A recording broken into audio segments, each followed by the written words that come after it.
Hello, viewers. My name is Aaron, and today I will read to you an excerpt from the Epic of Gilgamesh. The Epic of Gilgamesh is an ancient Mesopotamian poem which combines several earlier Sumerian poems to form an Akkadian epic. The epic dates to the Old Babylonian period of Mesopotamian history, or approximately the 18th century BCE. In the epic, Utnapishtim tells Gilgamesh of a great flood created by the god Enlil to destroy all life and silence the noise caused by people. The god Ea disagreed with destroying every living creature, but had been forbidden to tell the humans. So he secretly advised Utnapishtim to build a boat and save all the world's creatures. After Utnapishtim survived in his boat, he sacrificed to the gods, and Ea was able to convince Enlil to grant Utnapishtim and his wife immortality. The Epic of Gilgamesh is the inspiration for the Noah's Ark story in the Bible, which appears around 408 BCE, over 1,000 years after the epic. I love this poem because it is one of the oldest writings known to exist and offers one of the earliest glimpses of human civilization. On the fifth day, I laid its framework.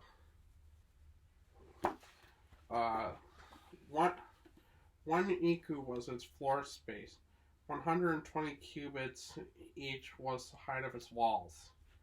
120 cubits measured each side of its deck. I laid the shape of the outside and fashioned it. 6 lower decks I built into it, thus dividing it into 7 stories.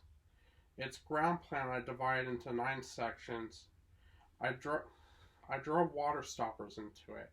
I provided punting poles and stored up a supply. 6 shar of pitch I poured into the furnace, and 3 shar of asphalt I poured into it.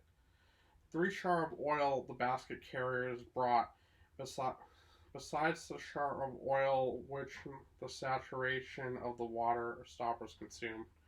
2 shar of oil which the boatmen stowed away. Bullocks I slaughtered for the people. Sheep I killed every day. Red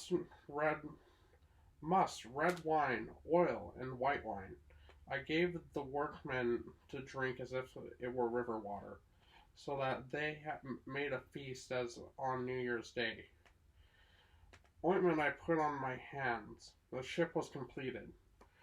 Whatever I had loaded aboard her, whatever I had of silver, I loaded aboard her. Whatever I had of gold, I loaded aboard her. Whatever I had of the seed of all living creatures, I loaded aboard her.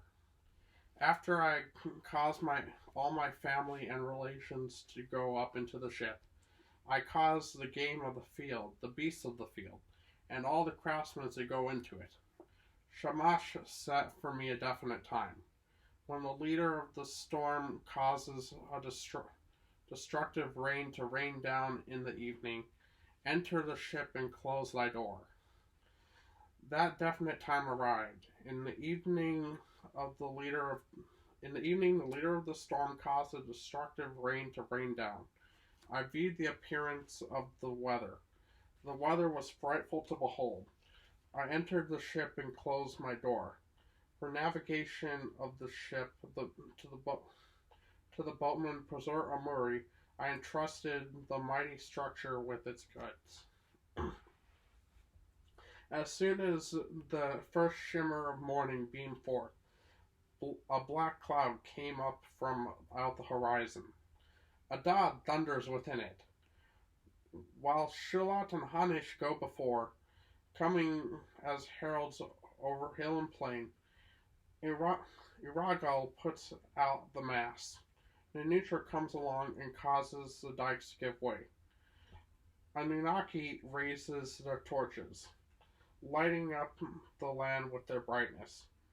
The raging of Adad reached unto heaven, and turned into darkness all that was light.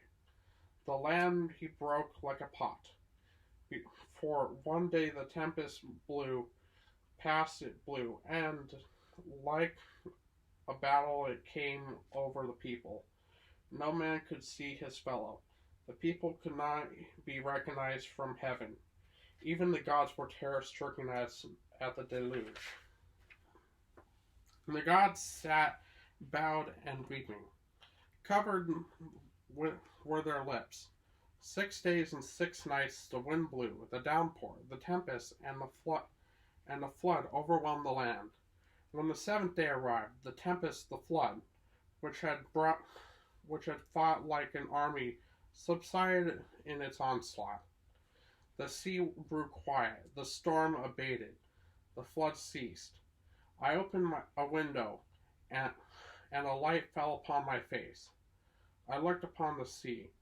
All was silence, and all mankind had turned to clay.